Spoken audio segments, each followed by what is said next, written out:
Bagaimana jika seorang TKI muda dibayar 5 miliar oleh majikan Swiss yang cantik bukan untuk cinta, melainkan untuk memiliki anak? Dimas harus memilih antara kemiskinan abadi dan melanggar batas moralnya. Apa kabar sahabat Wafira hari ini? Silahkan absen di kolom komentar dari kota mana saja. Simak kisahnya sampai akhir agar mengerti inti dari cerita ini. Dan dukung terus channel Wafira Story agar semakin berkembang dengan cara subscribe, like, dan share channel Wafira Story agar tidak ketinggalan cerita-cerita menarik lainnya. Udara pagi di Saint Moritz, Swiss, selalu menyengat tulang, namun Dimas sudah terbiasa. Pukul 6.06, salju masih menempel tipis di balkon, memantulkan cahaya matahari keemasan yang baru muncul dari balik pegunungan Alpen. Dimas, dengan seragam asisten pribadinya yang rapi, kemeja putih berkerah tegak dan rompi abu-abu, sudah berada di dapur seluas lapangan bulu tangkis di Villa Valdor. Dimas adalah seorang tenaga kerja Indonesia, TKI, muda dari Jawa Tengah, usianya baru menginjak 25 tahun. Dia datang ke Swiss dengan harapan sederhana, melunasi utang keluarga dan menyekolahkan adik-adiknya. Dalam 3 tahun, ia berhasil naik jabatan menjadi asisten pribadi non-live-in, tinggal di aneks terpisah untuk Nona Clara Dubuis. Kehidupannya di sini adalah paradoks yang menyakitkan. Di sekelilingnya ada lantai marmer dingin dari Italia, lukisan orisinal dari Galeri Paris, dan koleksi anggur yang harganya setara dengan biaya hidup keluarganya selama setahun. Dimas membersihkan debu dari patung-patung perunggu, mengoperasikan sistem otomasi rumah yang canggih, dan menyiapkan sarapan granola organik dengan beri langka, sementara pikirannya selalu melayang pada warung kopi sederhana di desanya. Kontras ini adalah belenggu sekaligus motivasinya. Ia hidup dalam kemewahan yang bukan miliknya, sebuah sangkar emas putih di jantung Eropa. Semua ini bukan milikmu, Mas, cuma numpang lewat. Ia selalu mengingatkan dirinya. Clara Dubuis, nama itu identik dengan dinasti perbankan dan permata di seluruh Eropa. Usianya akhir 30-an, namun kecantikannya layaknya patung marmer Renaissance, tampak abadi dan dingin. Rambut pirang platinumnya selalu ditata sempurna, matanya biru sedalam danau es, dan setiap gerakan tubuhnya memancarkan kekayaan yang tidak perlu dibuktikan lagi. Pagi ini, tugas Dimas adalah membawakan kopi single origin dari Ethiopia ke suite utama. Saat ia mengetuk pintu ganda dari kayu oak yang tebal, ia merasakan getaran ketegangan yang selalu menyelimuti Clara. Clara duduk di samping jendela panoramik, hanya mengenakan rob sutra tebal. Matanya terpaku pada kabut yang menelan puncak gunung di kejauhan. "Terima kasih, Dimas." Suaranya lembut, beraksen Swiss yang halus, tetapi nadanya selalu datar, nyaris hampa. Dimas meletakkan baki di meja samping. "Anda ada jadwal bertemu Tuan Schneider jam 10. Untuk makan siang, koki menyiapkan truffle pasta sesuai permintaan Anda, Nona." "Batalkan, Tuan, batalkan makan siang." Clara tidak menoleh. "Saya tidak ingin melihat siapapun hari ini. Ini bukan hal baru. Di balik pesta-pesta amal dan gala dinner yang sering ia hadiri, Clara adalah wanita yang sangat kesepian. Villa megah ini terasa seperti museum mewah yang hanya dihuni oleh satu kurator yang melankolis." Dimas sering menangkap momen di mana Clara hanya duduk diam, menatap kosong, seolah-olah semua uang di dunia tidak bisa membeli satu hal pun yang benar-benar ia butuhkan, kebahagiaan atau setidaknya kehangatan. Pukul 15, Dimas sedang merapikan perpustakaan pribadi Clara, sebuah ruangan dengan langit-langit setinggi 10 meter yang dipenuhi ribuan buku berbahasa Jerman, Prancis, dan Inggris. Tiba-tiba Clara masuk. Ia tampak berbeda, bukan karena pakaiannya, tapi karena ekspresi matanya. Ada determinasi yang menakutkan dicampur dengan keputusasaan yang kentara. "Dimas," panggilnya, berdiri di bawah lampu kristal Bohemia. "Ya, Nona." Dimas segera meletakkan buku yang sedang ia pegang. Clara berjalan mendekat, mengabaikan jarak profesional yang selama ini selalu mereka jaga. Ia mengambil nafas dalam-dalam, menatap tepat ke mata Dimas, sebuah tatapan yang terasa seperti gletser yang mencair. Saya ingin Anda duduk. Dimas menurut, jantungnya berdebar kencang. Ia tahu dari sorot mata Clara bahwa percakapan ini bukan tentang jadwal, investasi, atau manajemen properti. Clara meletakkan sebuah amplop tebal berwarna krem di meja kayu mahoni di antara mereka. Amplop itu tampak berat, dan Dimas bisa melihat sekilas bendelan-bendelan uang kertas baru di dalamnya. Dimas, Clara memulai. Suaranya kini terdengar bergetar. Saya tahu Anda punya mimpi besar untuk keluarga Anda, untuk desa Anda. Dimas hanya mengangguk pelan, bingung. Clara mendorong amplop itu ke arahnya. Di dalamnya ada dokumen kontrak dan deposit tunai. Jika Anda setuju, totalnya akan saya transfer ke rekening Anda, 5 miliar rupiah. Dimas terdiam. Angka itu langsung menghantamnya, terasa lebih berat daripada salju di luar. Clara melanjutkan, suaranya nyaris berbisik. Imbalannya sangat sederhana. Saya hanya ingin Anda menemani saya di kamar saya, 1 malam saja. Dunia Dimas serasa berhenti. Marmer dingin, buku-buku mahal, dan udara mewah seolah lenyap, digantikan oleh suara darah berdesir di telinganya. Tawaran itu adalah aib dan keberuntungan terbesar dalam hidupnya, dalam satu tarikan napas. Ia menatap amplop itu, lalu menatap Clara yang kini menunggunya dengan wajah pucat, seolah masa depannya bergantung pada jawaban Dimas, seorang TKI biasa. Nona Clara, Dimas mencoba menstabilkan suaranya. Maaf, tapi tujuan Anda. Jangan tanya tujuan saya, potong Clara cepat, nada putus asa menguasai suaranya. Cukup katakan, apakah Anda bersedia mengorbankan 1 malam demi uang yang bisa mengubah seluruh garis keturunan keluarga Anda? Dimas menatap amplop tebal di meja. Pandangannya tidak tertuju pada desain elegan kertasnya, melainkan pada angka yang berputar-putar liar di benaknya, 5 miliar rupiah. Itu adalah jumlah yang di luar jangkauan mimpinya yang paling liar. Jumlah itu bukan hanya akan melunasi utang orang tuanya yang membelit, tetapi juga menjamin masa depan 3 adiknya hingga lulus kuliah, membeli sebidang tanah untuk bertani, dan mungkin membangunkan rumah permanen untuk keluarganya, bukan lagi gubuk kayu di pinggir desa. Uang itu adalah tiket bebas dari lingkaran kemiskinan yang ia kenal sejak lahir. Nona Clara, Dimas akhirnya menemukan suaranya, parau dan penuh kehati-hatian. Maaf, saya rasa saya tidak mengerti. Jika ini adalah permintaan seksual, saya harus menolak. Saya hanya asisten pribadi Anda. Saya tidak bisa melanggar batas etika dan moral saya. Clara tidak terkejut dengan penolakan itu. Justru, hal itulah yang membuatnya memilih Dimas. Jika Dimas mudah tergoda, ia pasti sudah menerima uang itu tanpa bertanya. Duduklah, Dimas, dengarkan saya baik-baik, kata Clara, bergeser ke sofa kulit. Ia menepuk tempat di sebelahnya, sebuah isyarat keintiman yang segera membuat Dimas merasa tidak nyaman. Dimas memilih tetap di kursi tunggalnya.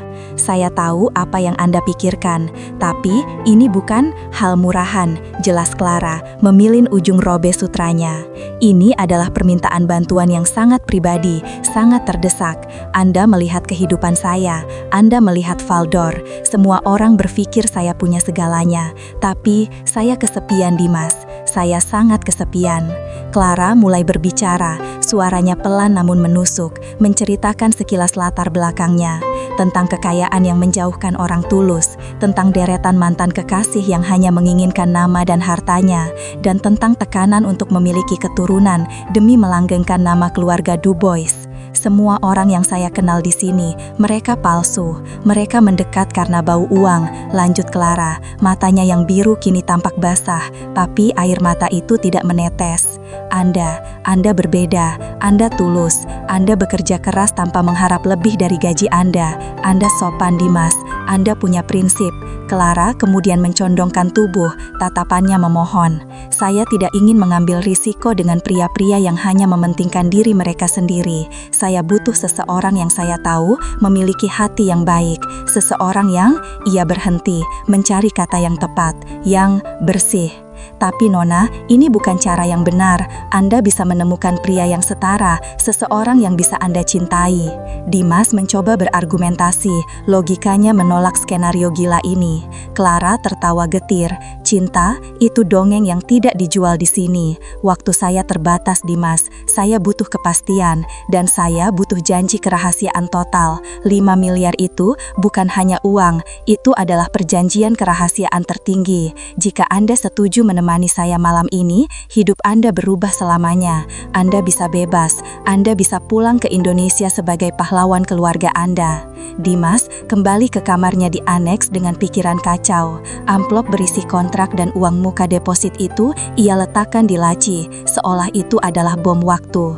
Ia mengambil ponselnya. Di layar ada foto orang tuanya yang tersenyum di depan rumah tua mereka yang atapnya bocor saat musim hujan. Ada pesan dari adiknya yang meminta biaya pendaftaran kuliah karena beasiswa yang ia harapkan gagal. 5 miliar.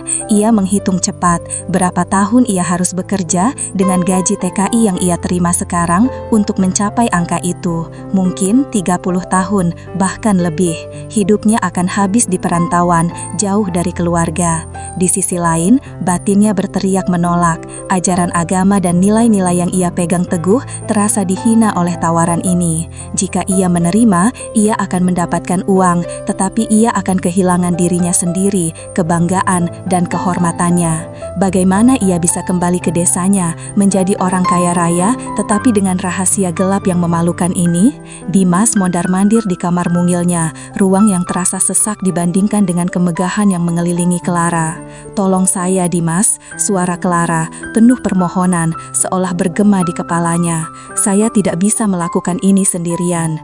Dimas duduk di ranjang, ia merenungkan keputusannya. Ia membayangkan senyum ibunya yang akan melihat atap baru. Ia membayangkan adiknya yang akan mengenakan toga.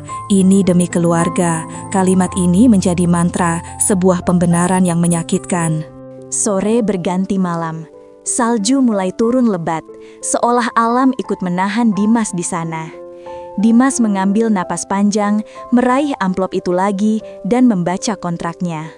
Kontrak itu rumit, berbahasa Prancis dan Inggris, namun intinya jelas. Uang ditransfer setelah malam itu selesai, dan kerahasiaan harus dijaga seumur hidup. Ia tidak bisa menolak. Beban tanggung jawab kepada keluarga terlalu berat untuk ia pikul sendirian. Ia akan menerima uang itu, tetapi ia akan menetapkan batasan yang tidak tertulis dalam kontrak, batasan yang hanya akan ia ketahui dan ia jalankan. Ia tidak akan membiarkan dirinya sepenuhnya hancur demi uang tersebut. Dimas mengenakan seragamnya lagi. Ia berjalan melintasi halaman yang diselimuti salju, menuju pintu utama villa. Saat ia mengetuk pintu kamar utama Clara pada pukul 23, jantungnya berdebar kencang, bukan karena nafsu, melainkan karena rasa takut akan apa yang akan ia korbankan. Dia mengetuk, dan sebuah suara pelan dari dalam mengizinkannya masuk, mengunci nasibnya malam itu. Dimas sudah melangkah masuk ke dalam jebakan emas yang telah disiapkan Clara. "Saya setuju, Nona," katanya, berdiri di ambang pintu, menatap Clara yang duduk di tempat tidurnya. "Tapi saya ingin tahu, mengapa Anda harus sejauh ini?" "Saya setuju, Nona," suara Dimas terdengar lebih tegas dari yang ia rasakan. Ia berdiri di ambang pintu, menatap Clara yang kini bangkit dari tempat tidur. Clara mengenakan cemis satin yang sangat lembut, memantulkan cahaya lampu redup kamar itu. Ia berjalan perlahan ke arah Dimas, bukan dengan gairah, melainkan dengan kelegaan yang tampak rapuh. "Terima kasih, Dimas. Saya tahu ini sulit untuk Anda," bisik Clara. Suaranya dipenuhi rasa bersalah sekaligus harapan yang mendalam. "Saya setuju karena keluarga saya, Nona, bukan karena saya menganggap ini benar," Dimas menegaskan, menjaga jarak satu langkah. "Saya hanya ingin Anda tahu, saya akan melakukan apapun yang Anda minta, sesuai kesepakatan uang itu, tapi saya akan mempertahankan batasan saya. Ini adalah transaksi, Nona, bukan yang lain." Dimas berusaha keras mendefinisikan batas-batasnya, sebuah benteng moral terakhir yang ia coba tegakkan. Ia akan menukar waktunya, kehadirannya, dan sebagian harga dirinya dengan 5 miliar, tapi ia berusaha keras untuk tidak menukar jiwanya. Clara mengangguk, memahami. Raut wajahnya menunjukkan penghargaan terhadap integritas Dimas, meskipun hal itu mempersulit situasinya. Baik Dimas, Anda bisa percaya pada saya. Permintaan saya malam ini tidak akan menyentuh batas-batas yang sangat Anda junjung tinggi, jika itu yang Anda khawatirkan. Kalimat Clara terasa ambigu. Itu bisa berarti ia tidak akan meminta hal yang tidak senonoh, atau ia akan membiarkan Dimas yang memutuskan batasan. Namun, janji itu sedikit meredakan gejolak di dada Dimas. Setelah percakapan singkat namun padat itu, Dimas kembali ke aneks untuk bersiap. Persiapan ini terasa surreal. Ia tidak sedang bersiap untuk kencang atau pertemuan penting, ia bersiap untuk menukar prinsip hidupnya dengan nominal uang yang fantastis. Ia mandi, mencoba membersihkan rasa tegang dan jijik yang bercampur aduk. Ia mengenakan kembali pakaiannya yang paling rapi, bukan seragam, tapi kemeja bersih dan celana panjang bahan yang ia beli saat di Jakarta. Ia tidak ingin terlihat seperti pelayan yang dipanggil, ia ingin terlihat seperti seorang pria yang membuat keputusan sulit. Sementara itu, di villa utama, suasana tidak kalah tegang. Clara mengirim pesan singkat melalui sistem komunikasi internal, "Dimas, Anda boleh datang jam 12 tepat, tidak perlu membawa apa-apa, datanglah sendiri." Dimas menatap jam digital di dinding, pukul 23.30. Setengah jam lagi, ia akan melintasi ambang pintu yang akan mengubah kehidupannya dan nasib keluarganya selamanya. Ia mencoba menelpon ibunya, tetapi sang ibu sudah tidur. Ia hanya bisa mengirimkan pesan yang singkat, penuh harapan dan ambigu. "Bu, doakan Dimas. Sebentar lagi, semua utang lunas dan ibu tidak perlu khawatir lagi." Ia merasa seperti seorang prajurit yang akan bertempur, mengirim pesan terakhir sebelum memasuki medan perang batin. Tepat pukul 00, jam kuno di aula utama villa berdentang 12 kali, bergema keras memecah kesunyian malam di pegunungan bersalju. Dimas berjalan perlahan menuju suite utama. Lantai marmer dingin di bawah kakinya terasa seperti es, dan setiap langkahnya memicu gema yang terasa seperti langkah terakhir sebelum tebing curam. Ketika ia tiba di depan pintu suite Clara, ia menarik napas dalam-dalam, menenangkan detak jantungnya yang berkejaran. Ia mengira akan ada pelayan atau pengawal yang berjaga, tetapi tempat itu hening dan gelap, hanya diterangi oleh lampu dinding temaram. Dimas mengetuk. "Masuklah Dimas." Suara Clara terdengar tidak terpengaruh, namun ada nada menunggu yang jelas. Dimas membuka pintu. Kamar itu adalah kemewahan yang tenang. Jendela besar ditutupi tirai tebal dan cahaya hanya datang dari lampu tidur di samping ranjang besar dengan spray sutra. Clara sudah berada di tempat tidur, ditopang oleh beberapa bantal, membaca buku kulit tua, namun matanya menoleh ke arah Dimas begitu ia masuk. "Silahkan duduk di sana, Dimas." Clara menunjuk ke kursi berlengan kulit yang terpisah cukup jauh dari ranjang. Dimas menurut. Ia duduk tegak, tangannya terkepal di lutut. Pikirannya dipenuhi gambaran buruk tentang apa yang akan terjadi, tetapi dihadapkan dengan pemandangan yang tenang, seorang wanita kaya raya yang tampak seperti sedang menunggu babysitter atau seorang pendongeng. "Apakah Anda sudah makan malam?" tanya Clara, suaranya kasual. "Sudah Nona, terima kasih." Keheningan melanda, diisi oleh bunyi lembut halaman buku yang dibalik oleh Clara dan suara salju yang sesekali menabrak jendela di luar. Dimas merasa seolah-olah ia sedang mengikuti lelucon mahal yang ia tidak pahami. Ia dibayar miliaran untuk duduk di kursi, mengamati majikannya membaca. Setelah 5 menit yang terasa seperti 1 jam, Clara menutup buku itu perlahan, meletakkannya di nakas. Ia menoleh sepenuhnya ke arah Dimas. Ekspresi santai itu hilang, digantikan oleh kerentanan yang ia tunjukkan di perpustakaan, namun kali ini lebih intens. "Anda pasti bingung, mengapa saya membayar Anda begitu mahal hanya untuk ini," kata Clara, mengabaikan kecanggungan yang nyata. Dimas tidak menjawab, hanya menunggu.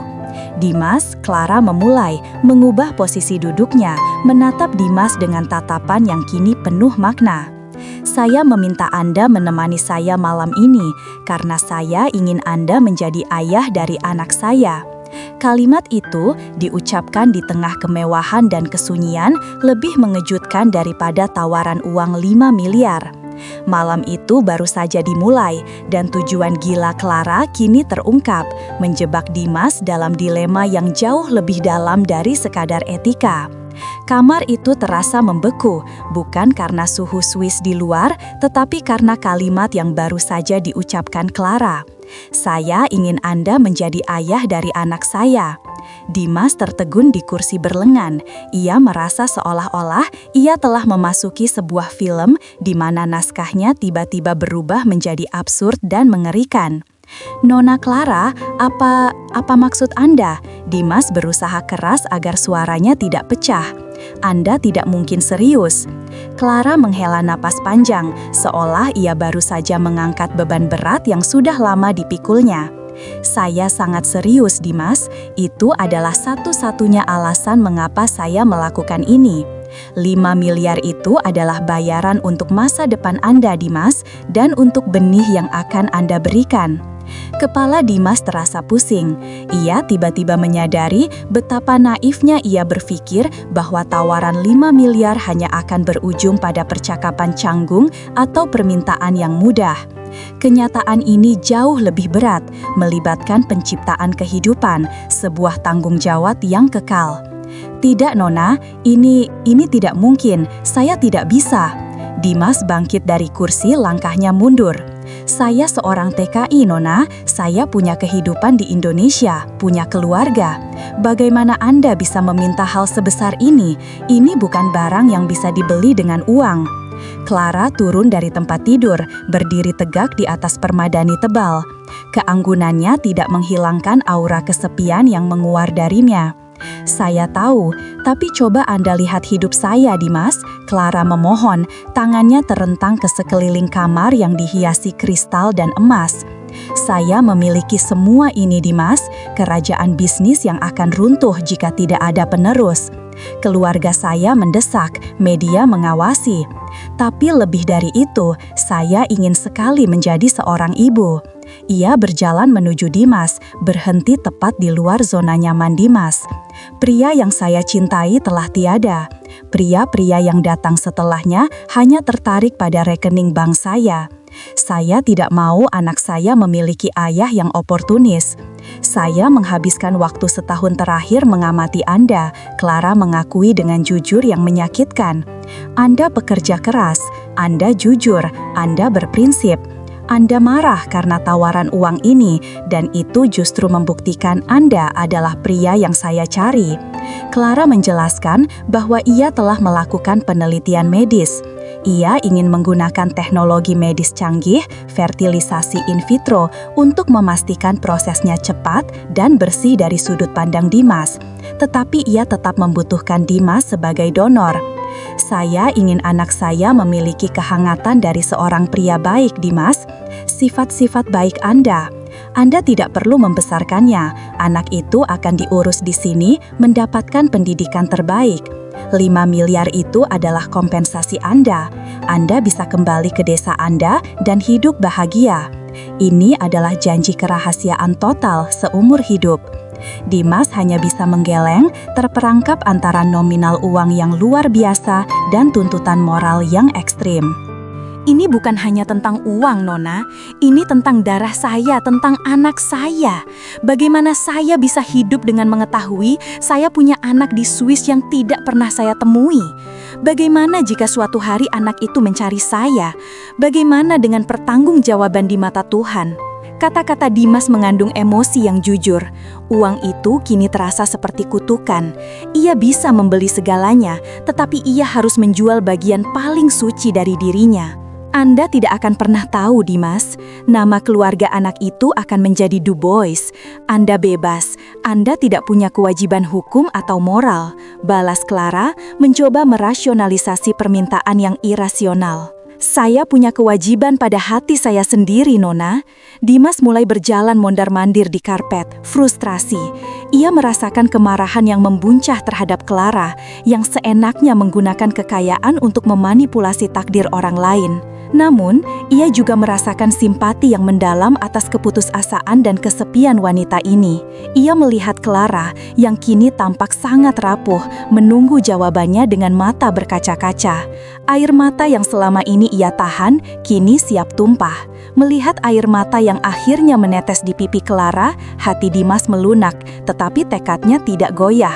"Nona Clara," Dimas berbicara dengan nada yang lebih lembut namun tegas. "Saya menghargai kejujuran Anda, saya menghargai kepercayaan Anda, tapi saya tidak bisa. Saya tidak bisa menjadi pendonor benih yang hidup terpisah dari saya. Saya tidak bisa mengkhianati hati nurani saya demi uang sebanyak apapun." Dimas berjalan ke pintu. "Saya minta maaf, saya tidak akan menerima uang itu dan saya akan tetap menjaga rahasia ini. Saya adalah asisten Anda dan saya akan tetap menjalankan tugas saya." Clara terhuyung, seolah kata-kata Dimas adalah pukulan fisik. Harapannya yang sudah ia pertaruhkan pada Dimas hancur. "Tolong Dimas," Clara merosot sedikit ke lututnya, menangis. "Saya mohon, Anda satu-satunya harapan saya. Saya sangat ingin memiliki anak. Saya tidak punya waktu lagi." Dimas melihat pemandangan itu tidak bisa meninggalkan Clara dalam keadaan seperti itu. Ia berbalik, melangkah, dan alih-alih pergi, ia mendekati majikannya. Ia tidak menyentuhnya dengan nafsu, melainkan dengan empati. Dengan hati-hati, Dimas menopang Clara, membiarkan wanita itu menangis di bahunya. Itu bukanlah pelukan yang romantis, melainkan pelukan yang penuh kasih sayang seorang manusia kepada manusia lain yang sedang dilanda keputusasaan. "Tenang Nona," bisik Dimas. "Malam ini kita lupakan uang dan permintaannya. Mari kita bicara sebagai dua manusia yang kesepian di tengah kemewahan ini. Tapi saya tegaskan, saya tidak bisa menjadi ayah biologis anak Anda." Malam itu, mereka duduk berdampingan di sofa, bukan untuk memenuhi hasrat, tetapi untuk berbagi cerita dan kesepian. Dimas, alih-alih melarikan diri, memutuskan untuk tetap menemani Clara. Ia telah menolak kesepakatan itu, tetapi ia kini terikat pada penderitaan majikannya, memulai dinamika hubungan yang sama sekali baru. Clara masih menangis di bahu Dimas. Namun, Dimas segera melepaskan diri dari pelukan itu. Empati tidak serta-merta menghapus kemarahannya. Pikirannya kini jernih. Ia telah dijadikan alat, sebuah komoditas yang bisa dibeli dengan harga miliaran. "Jangan sentuh saya, Nona," ujar Dimas dingin, melangkah menjauh. Ia kini berdiri di tengah kamar, memandang Clara dengan tatapan kecewa dan terluka. "Anda menggunakan uang Anda untuk membeli segalanya, Nona Clara. Anda membeli layanan, properti, dan sekarang Anda mencoba membeli darah dan hati nurani saya." Suara Dimas naik, memecah kesunyian megah ruangan itu. Ia berbicara dalam bahasa Inggris yang fasih, nada yang belum pernah digunakan Dimas kepada majikannya. "Saya datang ke sini dengan niat buruk, ya, karena uang itu. Saya pikir ini hanya akan melukai martabat saya, tapi Anda meminta saya untuk menghancurkan prinsip saya sebagai seorang laki-laki, sebagai seorang manusia yang percaya pada takdir dan tanggung jawab. Saya menolak menjadi pendonor yang dibayar." Clara, yang kini duduk kembali di ranjang, menatap Dimas dengan mata yang memerah. "Saya tidak bermaksud menghina Anda, Dimas. Saya menghargai prinsip Anda. Justru karena prinsip itulah saya memilih Anda. Saya ingin memberikan anak saya kebaikan Anda." "Kebaikan tidak bisa diwariskan melalui transaksi rahasia, Nona," balas Dimas tajam. "Kebaikan diwariskan melalui didikan, kehadiran, dan tanggung jawab. Anda meminta saya untuk meninggalkan anak saya, lalu mengambil uang itu dan hidup seolah tidak terjadi apa-apa. Itu bukanlah kebaikan, itu adalah dosa yang ditutupi oleh kemewahan." Dimas berjalan cepat menuju meja kecil tempat amplop berisi kontrak dan uang tunai deposit diletakkan. Ia mengambil amplop itu. Dimas melemparkan amplop itu kembali ke hadapan Clara. Isinya berhamburan. Uang kertas tebal itu jatuh di spray sutra. Pemandangan uang miliaran yang terabaikan di atas ranjang mewah adalah puncak dari ironi yang ia rasakan. "Saya tidak butuh uang ini. Keluarga saya butuh ya, tapi keluarga saya tidak akan bisa tidur nyenyak jika tahu uang ini didapat dari pengorbanan yang begitu keji. Saya datang ke Swiss untuk bekerja keras dan terhormat. Saya tidak akan menjual diri saya, Nona. Tidak dengan 5 miliar dan tidak dengan 100 miliar sekalipun." Penolakan keras Dimas mengguncang Clara. Selama hidupnya, ia tidak pernah ditolak. Kekuatan Dimas terletak pada hal yang tidak bisa dibeli Clara, integritas. Anda tidak mengerti situasi saya, Dimas. Clara memohon, suaranya kembali parau. Saya terdesak waktu, saya tidak punya banyak pilihan.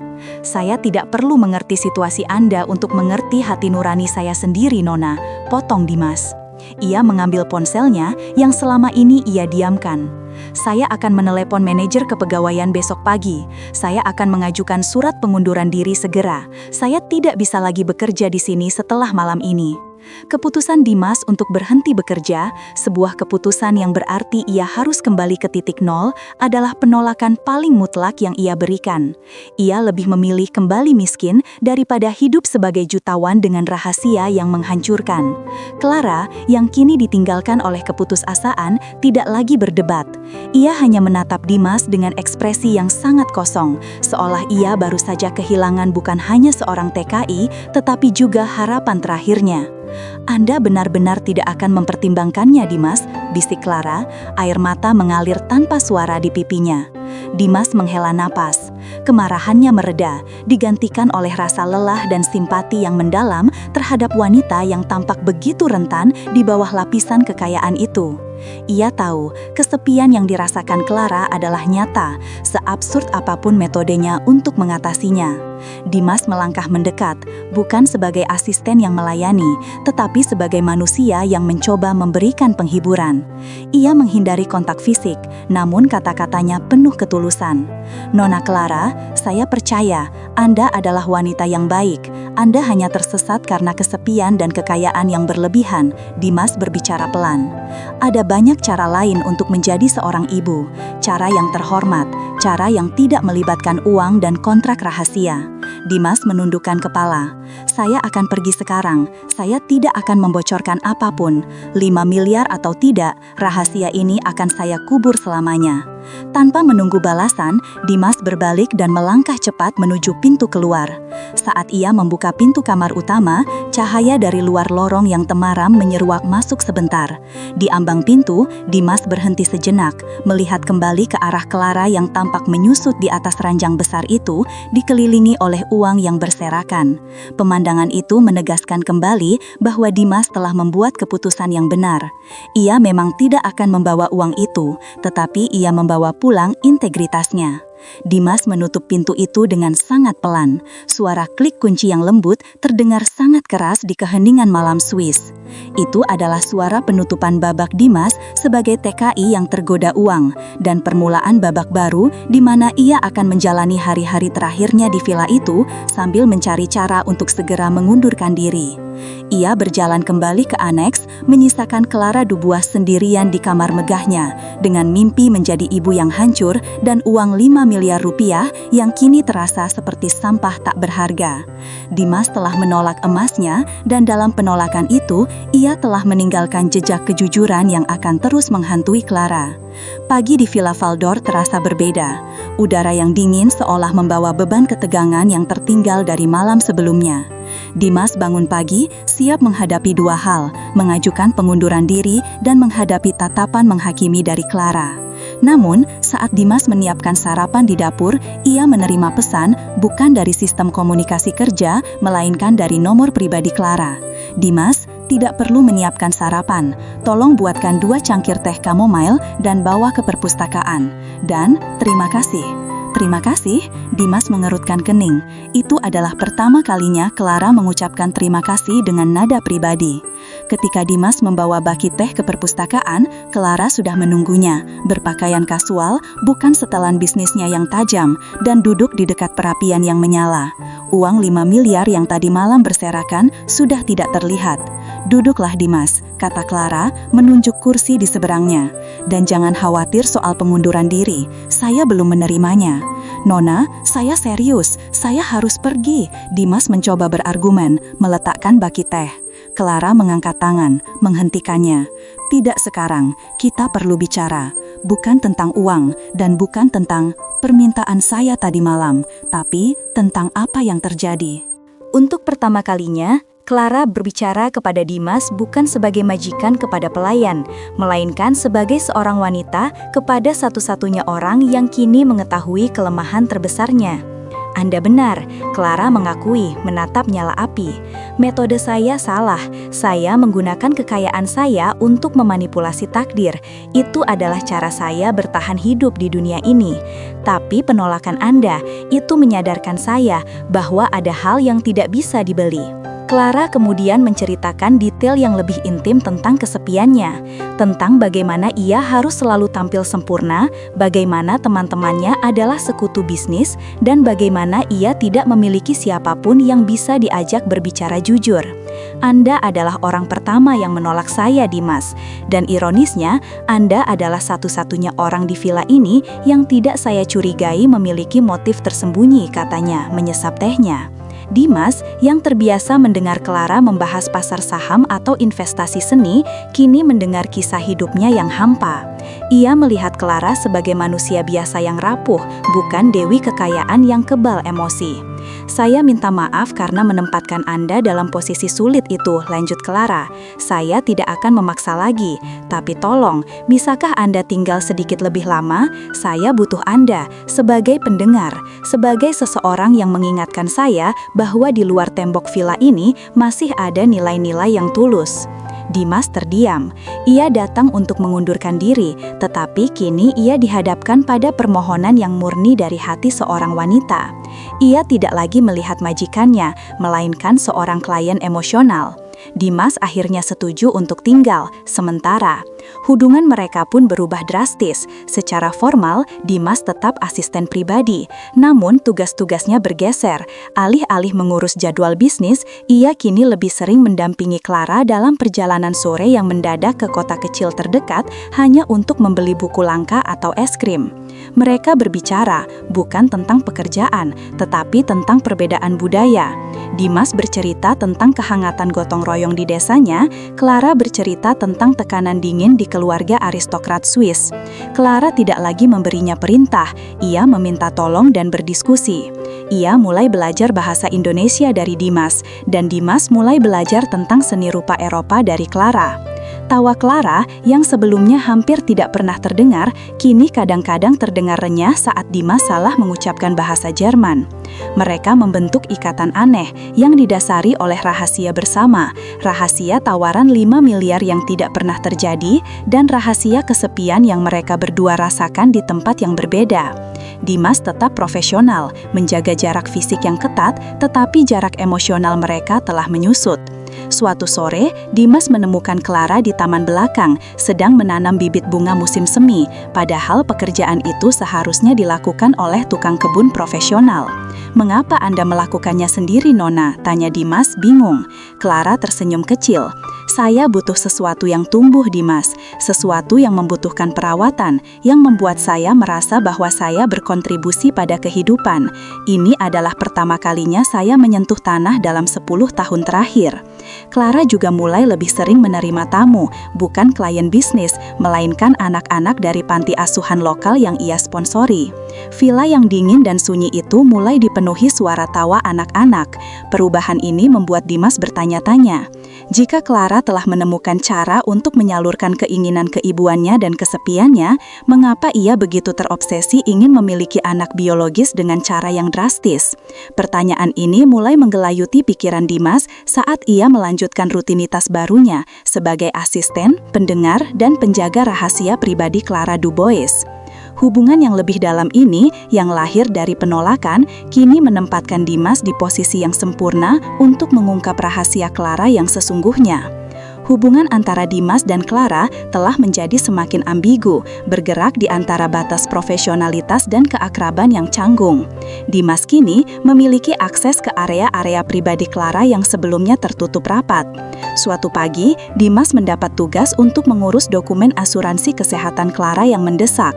Clara sedang menghadiri konferensi amal mendadak di Zurich, dan Dimas harus mengambil beberapa berkas penting dari meja kerja pribadinya di kantor kecil yang jarang dimasuki siapapun. Kantor itu tidak seperti perpustakaan atau ruang tamu, terasa sangat formal.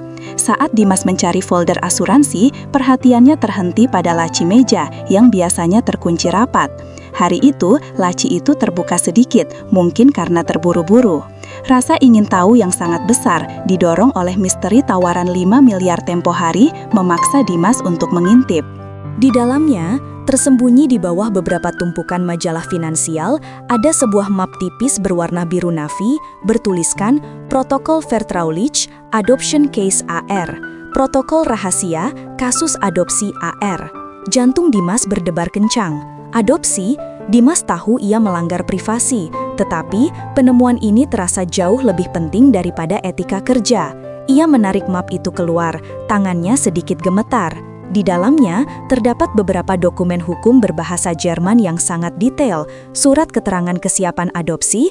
Dokumen ini menunjukkan bahwa Clara Dubois telah menjalani serangkaian wawancara psikologis dan inspeksi rumah oleh Badan Sosial Swiss selama lebih dari setahun. Laporan kesehatan fisik, sebuah laporan yang menunjukkan persetujuan medis bahwa Clara secara fisik mampu menjadi orang tua angkat. Surat perjanjian dengan keluarga angkat, puncak dari penemuan itu, sebuah perjanjian yang hampir final dengan sebuah keluarga di Eropa Timur untuk mengambil hak asuh seorang bayi perempuan berusia 6 bulan. Dimas membaca dokumen itu dengan cepat, napasnya tertahan. Kesimpulan yang ia dapatkan jelas, Clara sudah dalam proses adopsi dan prosesnya sudah hampir selesai. Tawaran gila untuk Dimas menjadi ayah biologis terasa seperti kebohongan besar. Jika Clara sudah berencana mengadopsi, mengapa ia sampai hati menawarkan 5 miliar kepada Dimas untuk melakukan hal yang bertentangan dengan moralnya? Dimas meletakkan dokumen itu kembali, menutup laci rapat-rapat, dan mengambil folder asuransi yang seharusnya ia cari. Ia menyelesaikan tugasnya, tetapi pikirannya kini dipenuhi dengan kebingungan baru. Jika Clara hanya ingin memiliki anak, adopsi adalah jalan yang jelas dan terhormat. Jadi, mengapa ia meminta Dimas menjadi ayah biologis? Dimas mulai menyusun teka-teki. Tujuan Clara, awal, ingin memiliki anak dan butuh sosok ayah tulus untuk anak itu. Aksi Clara, tindakan nyata, melakukan proses adopsi secara rahasia. Aksi Clara kepada Dimas, menawarkan uang besar untuk menjadi ayah biologis. Kesimpulan Dimas, Clara mungkin tidak pernah benar-benar ingin Dimas menjadi ayah biologisnya melalui cara yang ia sebutkan. Ia hanya ingin Dimas menjadi bagian dari hidup anak itu dan kehidupannya sendiri. Tawaran 5 miliar dan permintaan menjadi ayah biologis hanyalah cara drastis Clara untuk mengikat Dimas secara permanen ke dalam skema keluarga barunya sebagai sosok ayah angkat, figur pria baik yang sangat ia kagumi dan percayai. Ketika Clara kembali dari Zurich malam itu, ia terlihat lelah tetapi bahagia. Ia langsung menuju perpustakaan, di mana Dimas menunggunya dengan 2 cangkir teh. Tetapi kali ini suasana tegang. "Bagaimana di Zurich, Nona?" tanya Dimas. Suaranya tenang, namun matanya tajam. "Lancar. Banyak hal yang perlu diatur," jawab Clara, menghindari tatapan Dimas. Dimas meletakkan cangkir teh. "Tadi saya masuk ke kantor Anda untuk mencari dokumen asuransi. Laci meja Anda terbuka, Nona." Clara seketika membeku, senyum di wajahnya lenyap. "Saya melihat map biru navy itu, Nona Clara. Protokol adopsi AR," kata Dimas, tidak menuduh, hanya menyatakan fakta. Clara tidak lagi menyangkal, bahunya merosot dan kekalahan terpancar jelas di wajahnya. "Dimas, saya bisa jelaskan," katanya, suaranya hampir tidak terdengar. "Kenapa, Nona? Kenapa Anda berbohong? Jika Anda sudah berencana mengadopsi, mengapa Anda menyiksa saya dan diri Anda sendiri dengan tawaran gila itu? Kenapa tidak dari awal Anda meminta saya menjadi ayah angkat atau wali? 5 miliar itu untuk apa, Nona?" Clara duduk di sofa, menghela napas yang bergetar. "Saya panik, Dimas. Saya panik karena saya tahu Anda akan segera mengundurkan diri. Saya butuh Anda. Saya butuh kehadiran Anda. Saya butuh Anda untuk memberi anak itu fondasi yang baik. Saya tidak punya cara lain untuk mengikat pria berprinsip seperti Anda selain dengan uang dan kebohongan yang ekstrim. Jadi, Anda hanya ingin membeli saya sebagai sosok ayah untuk anak adopsi Anda?" tanya Dimas. Perasaan campur aduk antara sakit hati karena dimanipulasi dan lega karena tidak harus melanggar batas moralnya. Clara menunduk, air mata kembali menggenang. Saya sangat takut sendirian membesarkan anak. Saya hanya ingin Anda menjadi bagian dari hidup kami. Tapi ada alasan lain, Dimas, alasan yang lebih dalam mengapa saya memilih jalur adopsi dan mengapa saya begitu terdesak waktu. Clara menatap Dimas dengan ekspresi yang kini berubah dari rasa bersalah menjadi ketakutan yang mendalam. Ia bersiap untuk mengungkapkan kebenaran yang jauh lebih gelap yang ia sembunyikan di balik kekayaan dan villa megah itu. Udara di perpustakaan terasa dingin, meskipun perapian menyala. Setelah Dimas mengungkap penemuan dokumen adopsi, semua alasan dan kebohongan Clara runtuh. Ia tidak lagi bisa bersembunyi di balik kekayaan atau harga dirinya. Clara mengangkat kepalanya. Air mata yang membasahi pipinya tidak lagi berasal dari rasa bersalah, melainkan dari penderitaan fisik dan emosional yang sudah lama ia tahan. Udara di perpustakaan terasa dingin, meskipun perapian menyala. Setelah Dimas mengungkap penemuan dokumen adopsi, semua alasan dan kebohongan Clara runtuh. Ia tidak lagi bisa bersembunyi di balik kekayaan atau harga dirinya. Clara mengangkat kepalanya. Air mata yang membasahi pipinya tidak lagi berasal dari rasa bersalah, melainkan dari penderitaan fisik dan emosional yang sudah lama ia tahan. Dimas, 5 miliar itu bukan untuk membeli benih Anda, Clara. Memulai, suaranya pelan dan putus asa. 5 miliar itu adalah dana darurat, asuransi, dana perwalian untuk Anda jika Anda mau menerima peran itu. Karena, Dimas, saya tidak bisa memiliki anak secara biologis. Dimas menatapnya, bingung. Anda tidak bisa? Tapi dokter-dokter terbaik di dunia ada di sini, Nona. Masalahnya bukan soal kemampuan finansial, Dimas, tapi soal waktu, potong Clara.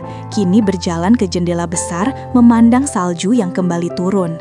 Saya berbohong tentang keinginan untuk meminta Anda menjadi ayah biologis, karena saya panik, Dimas. Saya takut waktu saya hampir habis. Clara kemudian membuat pengakuan yang sangat mengejutkan, menjelaskan mengapa ia begitu mendesak untuk membentuk sebuah keluarga secepatnya. 2 tahun lalu, saya didiagnosis mengidap penyakit autoimun langka yang sangat agresif. Clara mengungkapkan, kata-katanya penuh kepedihan.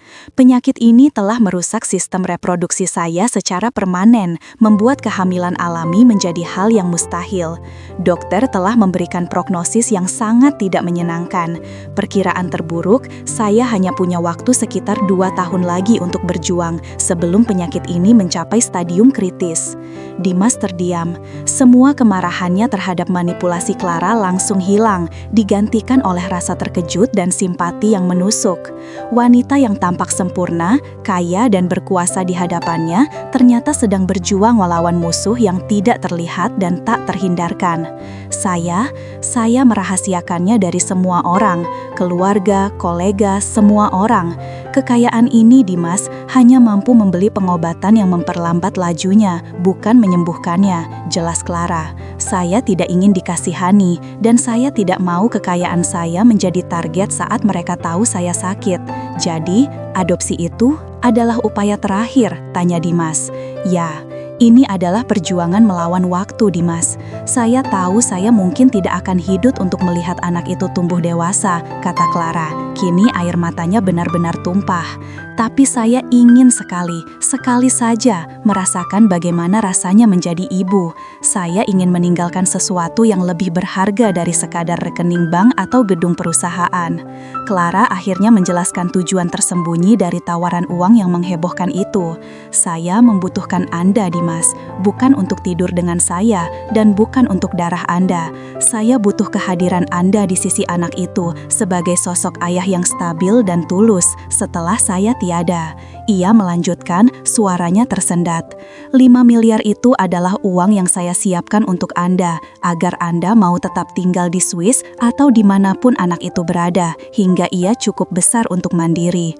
Uang itu adalah jaminan bahwa Anda akan menerima peran sebagai wali, sebagai figur maskulin yang baik dalam hidupnya. Saya ingin anak itu memiliki seseorang yang berprinsip untuk dibanggakan, seseorang yang tidak akan pergi hanya karena saya sudah tidak ada.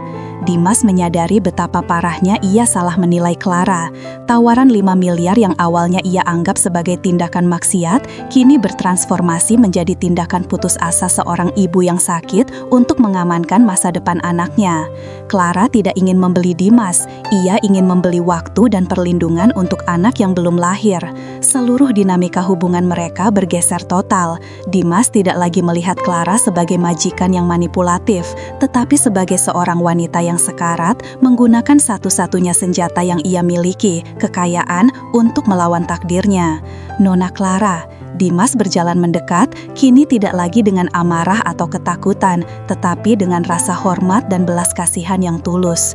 Saya minta maaf, saya sangat menyesal telah menghakimi Anda. Anda tidak salah, Dimas. Saya yang bersalah karena berbohong, balas Clara. Mengapa Anda tidak memberitahu saya dari awal? Saya tidak akan pernah menolak jika Anda meminta bantuan saya dengan jujur, tanya Dimas. Clara tersenyum pahit. Saya tahu itu, Dimas, tapi saya tidak ingin Anda tinggal karena kasihan. Saya ingin Anda tinggal karena Anda memilih saya dan anak itu, meskipun itu berarti saya harus melakukan kebohongan yang keji untuk mengikat Anda. Malam itu, Dimas tidak pergi. Ia duduk di samping Clara. Tidak ada lagi kontrak rahasia atau uang yang diperbincangkan. Hanya dua orang yang berbagi rahasia hidup dan mati. Dimas akhirnya mengerti kedalaman Clara, sebuah kesepian yang tidak bisa disembuhkan oleh kekayaan, tetapi hanya bisa diisi oleh harapan. Kebenaran yang pahit ini kini memaksa Dimas untuk mengambil keputusan terakhirnya, bukan berdasarkan uang, tetapi berdasarkan kemanusiaan dan kasih sayang yang tulus.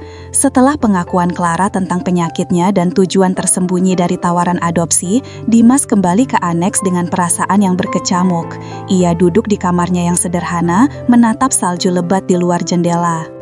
Salju itu, yang biasanya ia anggap sebagai simbol kemewahan dan keterasingan Swiss, kini terasa seperti tirai yang menyembunyikan penderitaan. Pikiran Dimas berputar, 5 miliar, penyakit langka, adopsi rahasia, figur ayah. Ia mengambil kembali amplop yang tadi malam ia lemparkan ke ranjang Clara, amplop yang kini sudah diselipkan Clara kembali ke tas Dimas sebelum ia pergi. Ia melihat kontrak dan lembaran uang deposit itu. Uang itu kini tidak lagi mewakili godaan, melainkan tanggung jawab.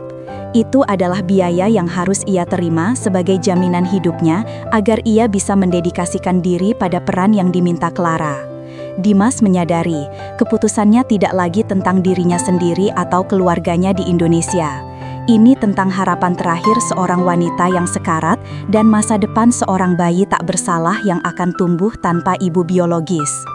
Jika aku pergi sekarang, Clara akan membesarkan anak itu sendirian, dan setelah ia tiada, anak itu akan diurus oleh pengacara atau wali yang mungkin dingin. Dimas teringat kembali kehangatan keluarganya, pentingnya sosok ayah dalam hidupnya, dan prinsip-prinsip yang ia junjung tinggi. Prinsipnya menolak menjual diri, tetapi prinsipnya yang lebih dalam, kemanusiaan, menuntutnya untuk menolong. Dini hari, Dimas kembali ke villa utama. Ia menemukan Clara tertidur di sofa perpustakaan, kelelahan setelah malam yang penuh pengakuan. Dimas membangunkan Clara dengan lembut. "Nona Clara," panggil Dimas, suaranya tenang dan tegas. "Saya sudah memikirkannya." Clara bangkit, menatap Dimas dengan tatapan penuh kecemasan. Ia mengira Dimas datang untuk mengucap selamat tinggal terakhir. "Saya akan menerima peran ini," kata Dimas. Clara terkejut, air mata langsung menggenang lagi, tapi kali ini karena rasa lega yang luar biasa. "Dimas, Anda yakin Anda tidak perlu mengambil uang itu?" "Saya akan mengambil uangnya, Nona," potong Dimas, "karena saya mengerti. Uang itu adalah jaminan bahwa saya akan tetap berada di sisi anak itu, terlepas dari apa yang terjadi pada Anda atau nasib saya sendiri. Uang itu bukan untuk saya, tapi untuk tanggung jawab saya kepada anak itu." Dimas berjalan ke perapian yang masih menyala redup. "Saya tidak akan menjadi ayah biologisnya. Saya tidak setuju dengan metode itu. Tapi, saya akan menjadi ayah angkatnya. Saya akan menjadi sosok ayah yang ia butuhkan. Saya akan mengajaknya tertawa, mengajarinya tentang kejujuran, dan saya berjanji, saya akan ada untuknya saat Anda tidak bisa lagi.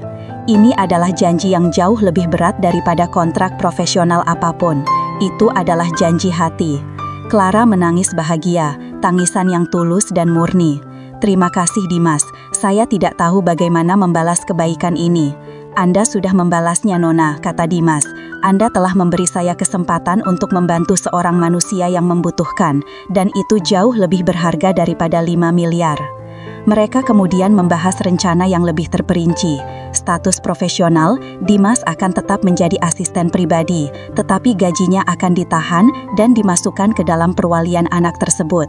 5 miliar akan menjadi modal awal Dimas untuk mengurus keluarganya di Indonesia, yang akan ia lakukan secara bertahap dan bijaksana sambil ia tetap tinggal di Swiss untuk peran barunya. Kerahasiaan, cerita tentang tawaran 5 miliar akan dikubur selamanya. Di mata dunia dan anak yang akan datang, Dimas akan diperkenalkan sebagai manajer pribadi Clara yang sangat dipercaya, kemudian menjadi sosok ayah angkat. Adopsi. Proses adopsi akan dipercepat. Dimas akan mulai terlibat dalam semua persiapan, mulai dari renovasi kamar bayi hingga pertemuan dengan badan adopsi, menunjukkan dukungan dan kestabilan. Untuk pertama kalinya, Dimas tidak lagi merasa terasing di Villa Valdor. Ia merasa memiliki tujuan yang mulia. Ia bukan lagi TKI yang mencari uang, tetapi seorang pria yang sedang membangun keluarga di tengah tragedi.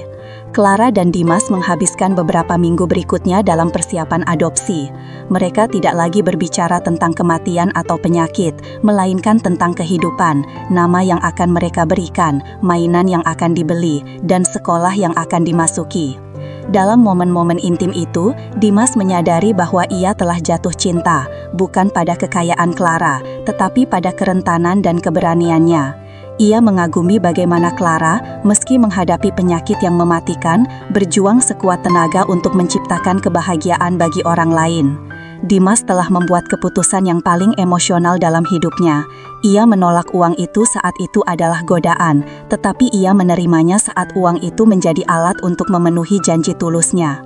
Ia telah menukar kebebasannya untuk pulang dengan tanggung jawab yang kekal, tetapi ia telah mendapatkan sesuatu yang lebih berharga, makna dan keluarga. Beberapa bulan berlalu dengan cepat setelah keputusan emosional Dimas. Villa Valdor yang dulunya sunyi dan dingin, kini dipenuhi oleh aktivitas persiapan. Clara didorong oleh harapan yang baru ditemukan, menjalani perawatan penyakitnya dengan semangat baru. Kehadiran Dimas yang suportif, yang kini sepenuhnya mengabdikan diri pada rencana adopsi, memberikan ketenangan yang sangat ia butuhkan. Dimas mengurus segala hal logistik dan emosional, memastikan Clara hanya fokus pada kesehatannya. Kemudian, tibalah hari yang mengubah segalanya. Suatu pagi bersalju, seorang bayi perempuan berusia 8 bulan dengan mata bulat dan senyum yang cerah tiba di Villa Valdor. Namanya adalah Aurora. Momen pertama Dimas menggendong Aurora terasa seperti penyeimbang batin. Semua konflik, dilema moral, dan nominal 5 miliar lenyap. Yang tersisa hanyalah beratnya tanggung jawab dan kelembutan seorang ayah. Clara menangis bahagia saat melihat Dimas dan Aurora. "Terima kasih Dimas, terima kasih telah memberikan ini pada saya.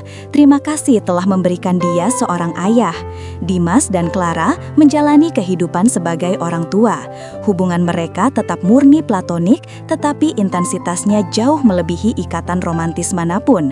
Mereka adalah mitra, saling berbagi tugas dan kekhawatiran orang tua. Clara mengajari Dimas tentang etiket sosial Swiss, dan Dimas mengajari Clara tentang kesederhanaan dan empati. Di mata publik dan karyawan villa, Dimas kini adalah manajer dan wali terpercaya. Cerita 5 miliar rupiah itu terkubur dalam rahasia. Dimas menggunakan sebagian kecil uang itu untuk menstabilkan finansial keluarganya di Indonesia, membayar utang dan menjamin pendidikan adik-adiknya, tetapi ia melakukannya dengan bijaksana, tanpa pernah menyebutkan sumber utamanya. Ia hanya mengatakan ia mendapat bonus besar dari investasi majikannya. Namun, yang paling penting adalah peran Dimas sebagai ayah bagi Aurora.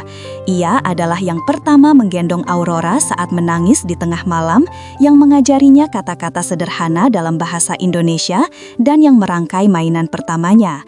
Dalam setiap tawa Aurora, Dimas menemukan kehormatan dan kebanggaan yang ia takut telah hilang dalam tawaran gila Clara. 16 bulan berlalu sejak Aurora datang. Penyakit Clara terus berjuang, tetapi keberadaan Aurora dan Dimas memberinya kekuatan.